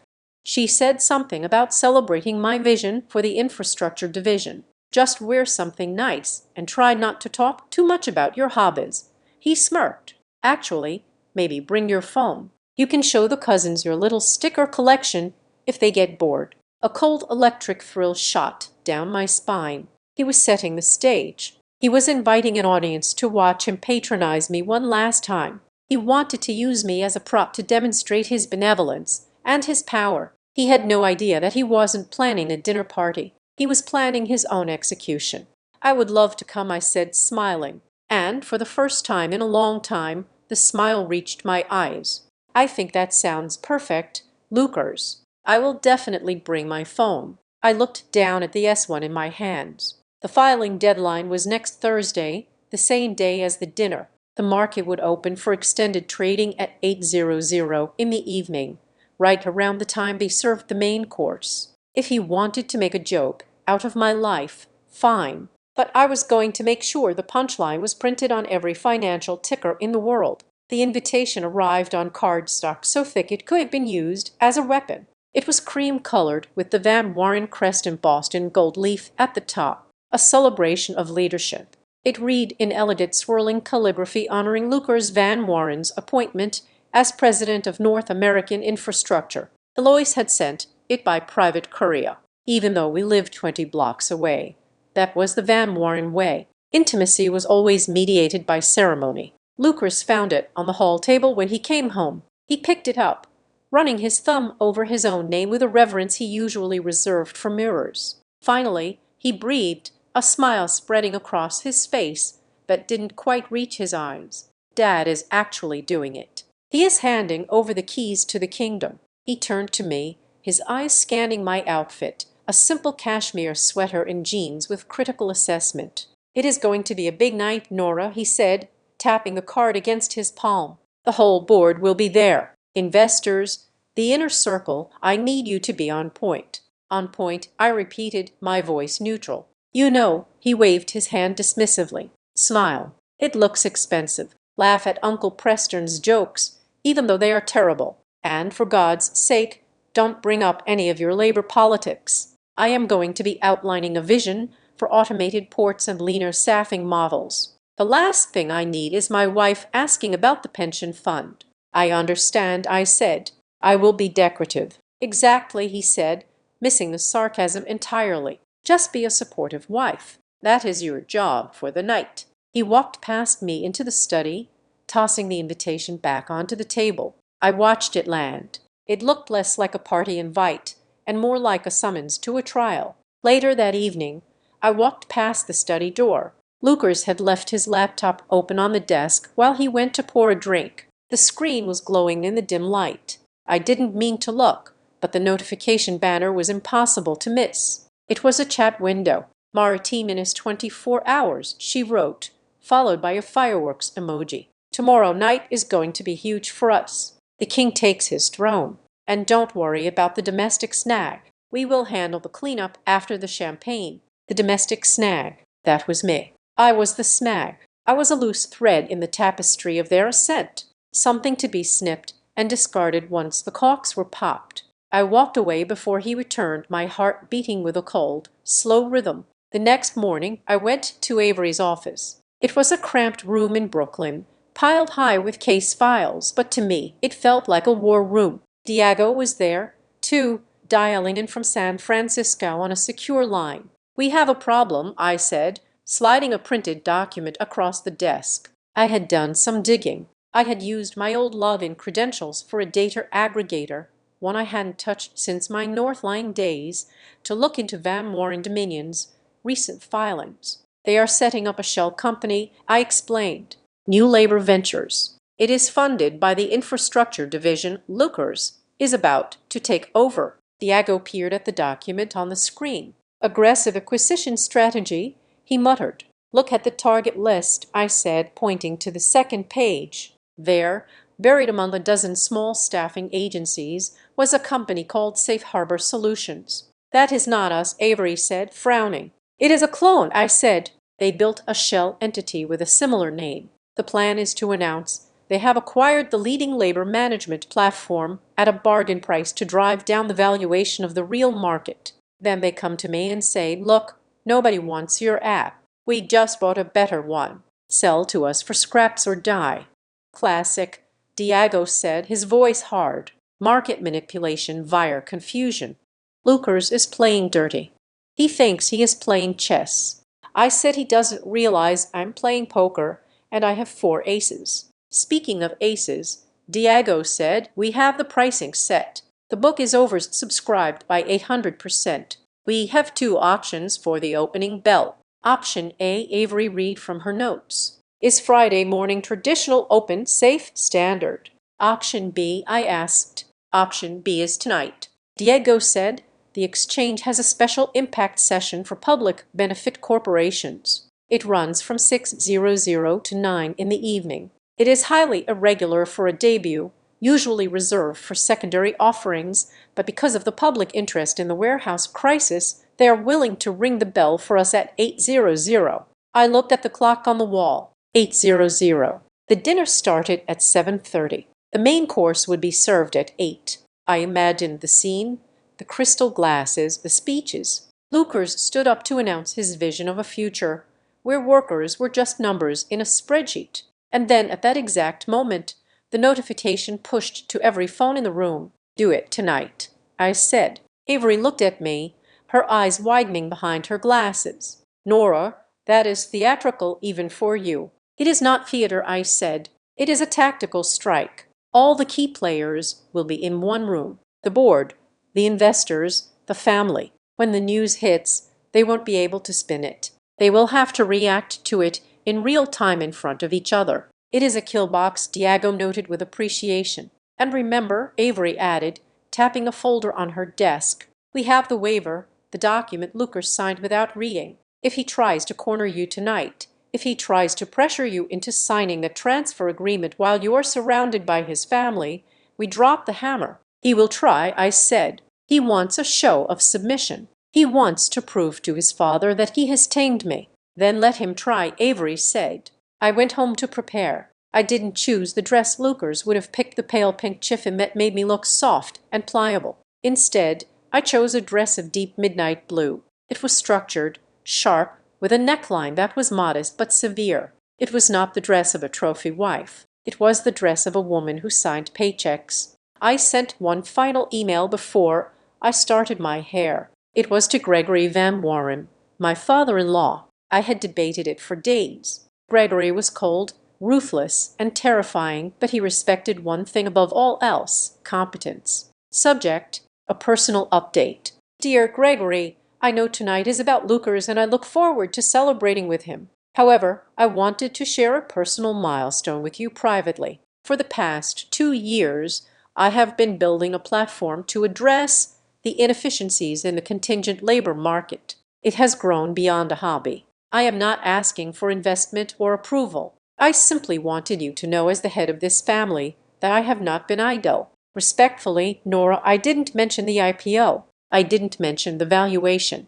I just attached a single PDF, a 1-page summary of our unit economics, the profit margins, the retention rates, the raw efficiency of the code. I hit send. I sat at my vanity table applying my makeup with steady hands. I checked my email 10 minutes later. Nothing. 20 minutes later. Nothing. Then at 5:30, my phone buzzed with a notification from the bank handling the Callaway Impact Trust. Incoming wire transfer, $250,000. Sender JVW Holdings, private ledger. I stared at the screen. JVW Gregory Van Warren. He hadn't replied. He hadn't told Lucas. He had quietly, silently moved $250,000 into my trust. It wasn't a lot of money for him. It was pocket change. But the message was deafening. He had read the numbers. He recognized the competence. And by putting money into my trust, the one explicitly separated from Lucas, he was placing a bet. He was hedging against his own son. A chill ran through me, but it wasn't fear. It was the cold, clarifying rush of power. I stood up and walked to the full-length mirror. In the reflection, the TV in the bedroom was playing the evening news on mute.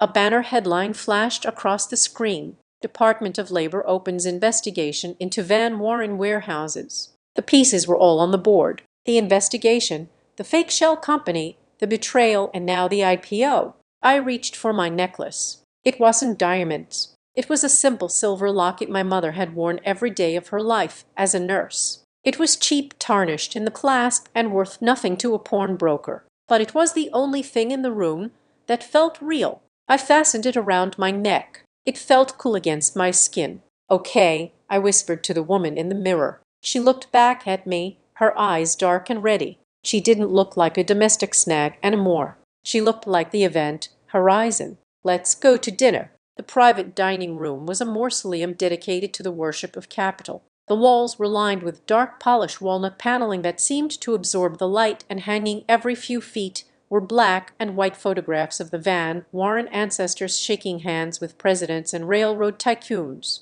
Above us, a crystal chandelier, the size of a small car, suspended precariously, its thousands of prisms fracturing the light into cold glittering shards. I was seated at the edge of the table, not quite at the foot, but certainly not in the center of gravity. To my left was a junior partner from the family's law firm who kept checking his watch. To my right was an empty space where the servers placed the extra wine bottles. I looked around the room. It wasn't just family tonight. It was a curated audience. There were the key board members, the private wealth advisors, and a few carefully selected media figures. My heart stuttered when I recognized a man laughing with Mara Ellis near the sideboard. It was the journalist from the City Ledger, the very same one who had emailed me last week, asking for an exclusive deep dive into Harbor Light. Now, he was clinking glasses with the woman who was sleeping with my husband. The message was clear. They owned the narrative. They owned the press. They owned the room. Lucas stood up at the head of the table. He looked radiant, flushed with the kind of confidence that only comes from knowing the deck is stacked in your favor. He tapped his knife against his glass. "If I could have everyone's attention," Lucas boomed, his voice projecting effortlessly. "Tonight isn't just about my new role. It is about the continuity of our legacy. For 3 generations, the Van Warren Dominion has built the infrastructure of this country. And now, under my leadership, we are going to define the future of the American workforce." There was polite applause. Gregory Van Warren, sitting opposite Lucas, nodded slowly. He caught my eye for a brief second. His face was unreadable, a stone mask. I touched the locket at my throat, feeling the cold metal against my skin. "We are moving into a new era," Lucas continued, gesturing grandly. "An era where we don't just own the warehouses. We optimize the human capital inside them.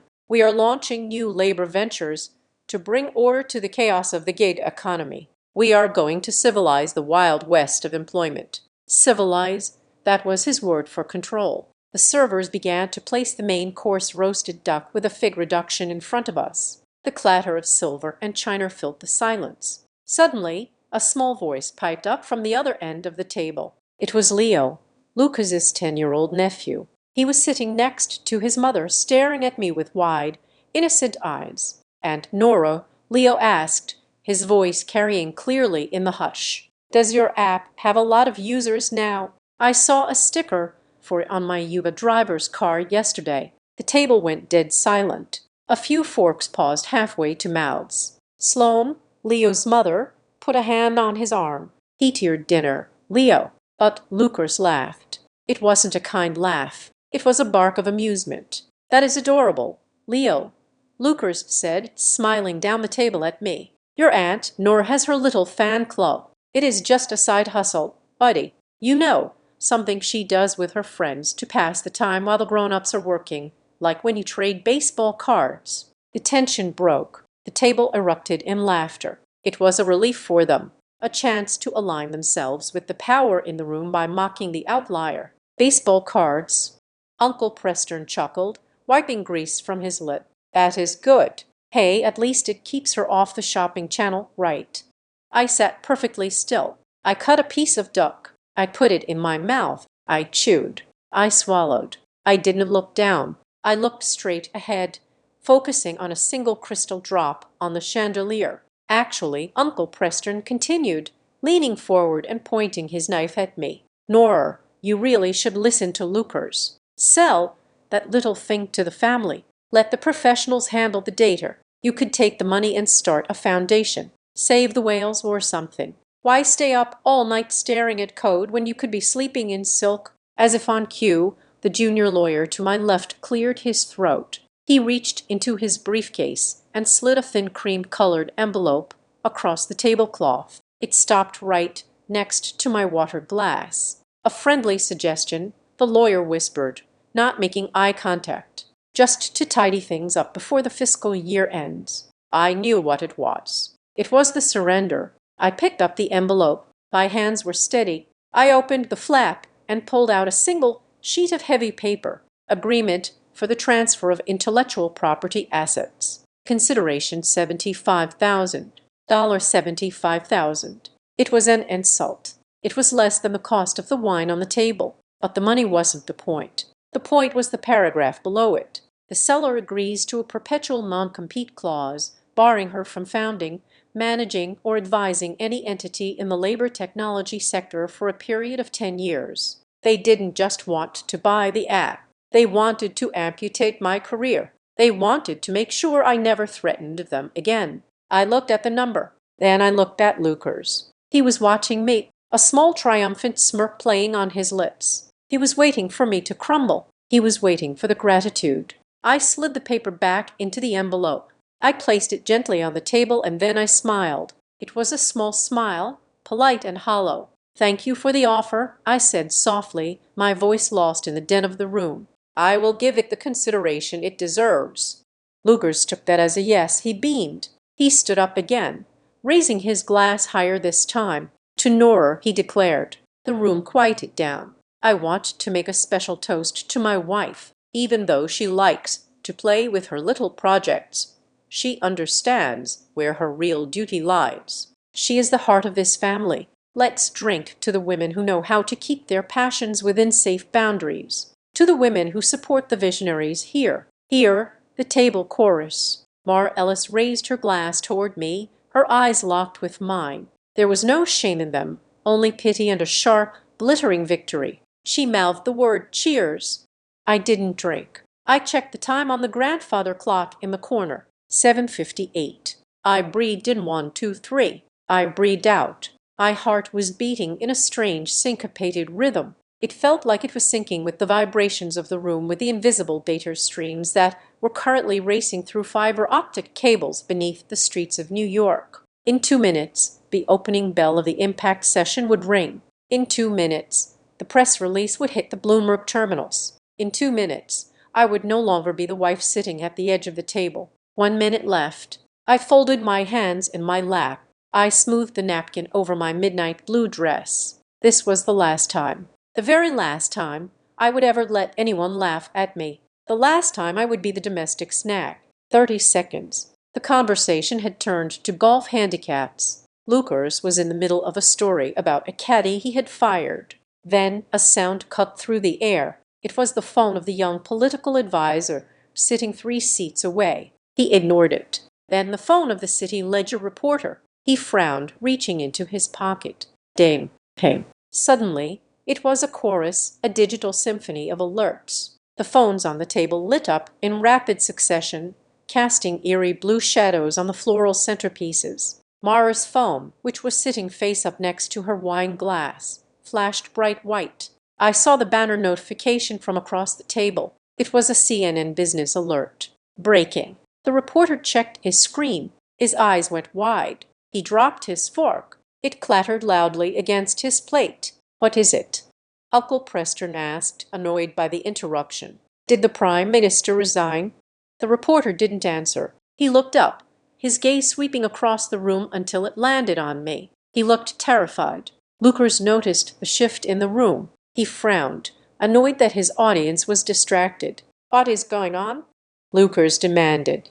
"Can we please put the devices away during dinner?" He didn't know. He was the only one who hadn't looked yet. He was holding his fork in his right hand. He had speared a perfect cube of roasted duck. He was about to put it in his mouth. He was about to make a joke about the source. "Anyway," Lucas said, oblivious, lifting the fork. "So I told the caddy, if you can't read the green, you shouldn't be on the course." The reporter cleared his throat. It was a strangled sound. "Lucas," the reporter said, "you need to look at the ticker." "Not now," Lucas snapped. "Lucas," Mara whispered. Her voice was trembling. "Look at your phone."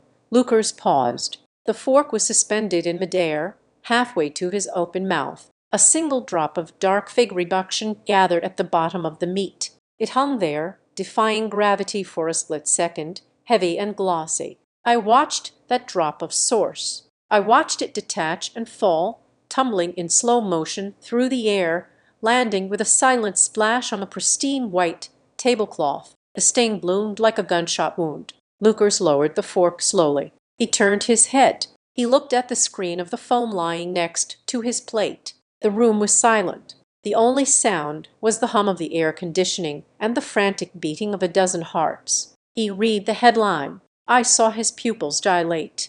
I saw the color drain from his skin, turning him the grandeur of a statue into the pour of a corpse. The time was 8:00 exactly. The bell had rung. The sound of the alerts was not a ripple. It was a tidal wave. Ping, ping, ping. The noise bounced off the mahogany walls and the crystal chandelier, a dissonant digital symphony that drowned out the polite clinking of silverware. The reporter from the city ledger was the first to break protocol. He didn't just look at his phone. He placed it on the table and tapped the screen with a trembling finger. "Oh my God," he whispered. Then he did something unforgivable in a dining room like this. He turned the volume up. The voice of a CNBC anchor cut through the air, sharp and professional. Breaking news from the after-hours session. In a historic move, Harbaugh-like Public Benefit Corporation has just opened for trading. This is being called the most significant impact IPO of the decade. On the small screen, which was now visible to half the table, a graphic appeared. It was a photo of me. I was wearing a black blazer, signing a document at the exchange earlier that morning. A photo taken before I boarded the plane back to New York. The chyron underneath read Nora Callaway, founder and CEO. The anchor continued, "The app, which allows gig workers to stabilize their income and organize collective bargaining, has already seen massive institutional buy-in. Analysts are noting that this surge in valuation comes at the direct expense of legacy logistics firms. Reports indicate that 3 major warehouse networks in the tri-state area have lost 40% of their workforce to Harbor Lightite-enabled jobs in the last 48 hours. She didn't name the warehouses. She didn't have to. Every person at the table knew exactly who owned them. Lucas turned his head.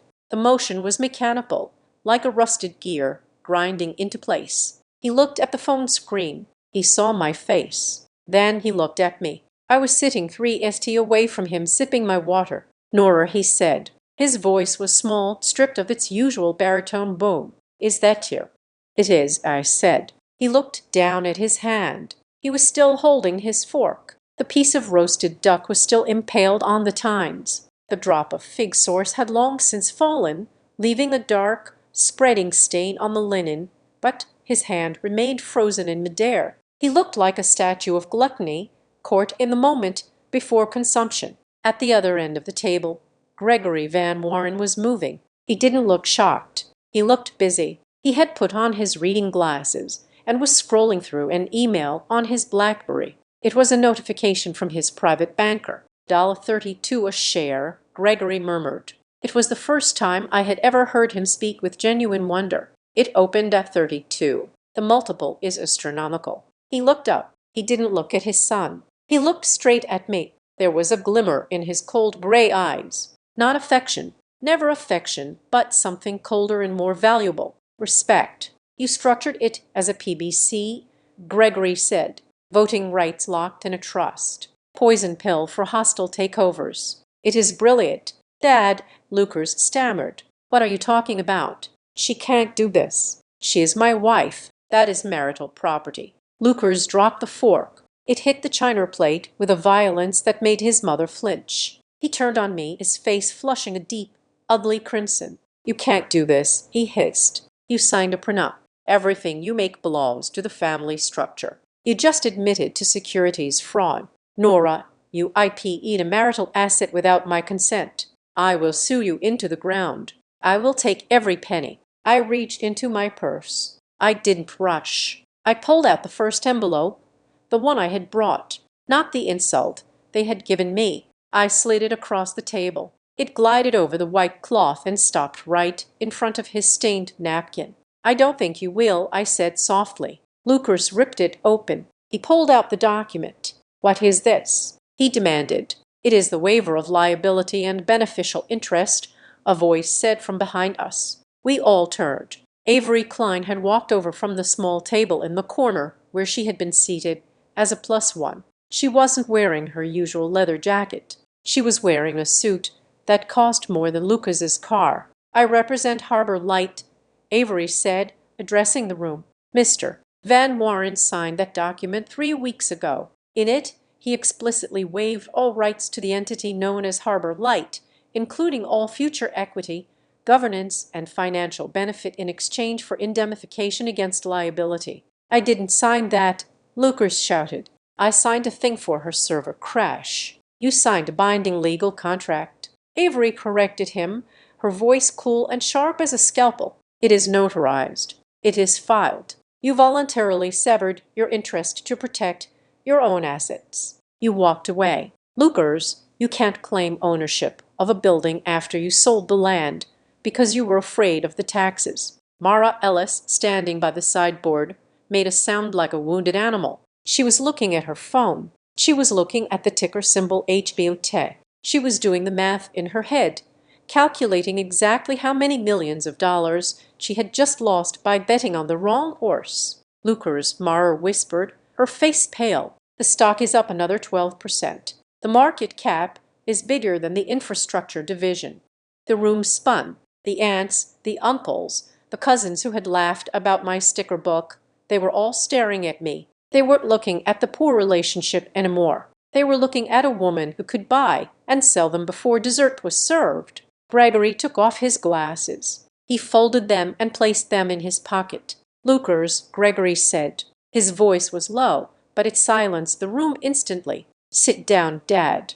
"She tricked me," Lucas pleaded, pointing a shaking finger at me. "She is a liar. We have to call the lawyers. We have to stop trading." "Sit down," Gregory repeated. "You made a bad trade, son. You undervalued an asset because you were too arrogant to read the prospectus. That is on you." Gregory turned to me. He raised his wine glass. "Nora," he said, "for years, this family has prided itself on spotting value where others see nothing. It seems we missed the biggest opportunity sitting right at our own table. If you are willing, Van Warren Dominion would like to open a channel. We can restructure our logistics arm. We can adopt your standards. We would rather be your partner than your casualty." It was an unconditional surrender. It was the king bowing to the invader to save his castle. Lucas looked at his father. "Betrayed. You are siding with her over me." "I am siding with the winner," Gregory said simply. Lucas looked back at me.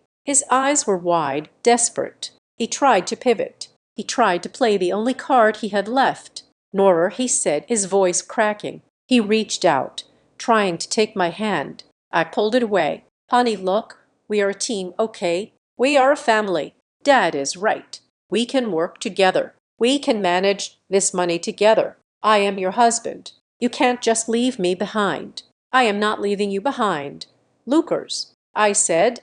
"I am just correcting a clerical error." I reached into my purse again. I pulled out the second envelope. It was thicker than the first one. "I prepared these this morning," I said, placing the divorce papers on top of the waiver. "The terms are simple. I am not asking for alimony. I am not asking for a share of your trust. I am not asking for the apartment or the car or the diamonds." I stood up. My chair scraped against the floor, a harsh sound in the quiet room. "I just want my name back," I said. I looked around the table. I looked at Aunt Meredith, who was gaping at me. I looked at Mara, who was staring at the floor. I looked at the reporter, who was typing furiously on his phone. "Thank you," I said. "Truly, thank you all." "For what?" Lucas whispered, staring at the divorce papers. "For the education," I said. "You taught me that in this world, nobody gives you value. You have to take it. You taught me that if I wanted to be seen, I had to build a tower taller than yours. So I did. I picked up my purse. I didn't look back at Gregory. I didn't look at the chandelier. Enjoy the duck, I said. I hear the reduction is excellent. I turned and walked away. Nora, Lucas screamed my name. Nora, you can't just walk out. You are my wife. I didn't stop. I walked past the stunned waiters. I walked past the black and white photos of the dead typhoons. I walked out of the heavy oak doors and into the foyer. The air outside the restaurant was biting cold. It was a typical New York winter night. Wind whipping down the avenues, smelling of exhaust and snow. I took a deep breath. It hurt my lungs, but it felt good. It felt clean. My phone buzzed in my coat pocket. I pulled it out. It was a notification from the harbor light internal dashboard. First trade executed. Volume 2 million shares. Status healthy. I looked at the screen. Then I looked down the street. My car was parked there. It wasn't the town car Lucas had insisted I'd take. It was my old Ponder, the one I had kept in a garage in Queens, the one I had driven here myself. It had a dent in the bumper and it needed an oil change. It was the most beautiful thing I had ever seen. I walked toward it, my heels clicking on the pavement. I didn't know exactly where I was going to sleep tonight. I didn't know what the headlines would say tomorrow. But as I unlocked the door and slid into the driver's seat, I knew one thing for sure. I wasn't Mrs. Van Warren anymore. I wasn't the domestic snag. I wasn't the side hustle. I started the engine. It coughed once, then roared to life. I was Nora Calloway and I was just getting started. Thank you so much for listening to my story. It has been quite a journey sharing this with you. I would love to know where you're tuning in from. So, please drop a comment below sharing your location and your thoughts on Lucas's downfall. If you enjoyed this story, please make sure to subscribe to Azad Revenge Stories, like this video, and smash the hype button so we can share this victory with even more people.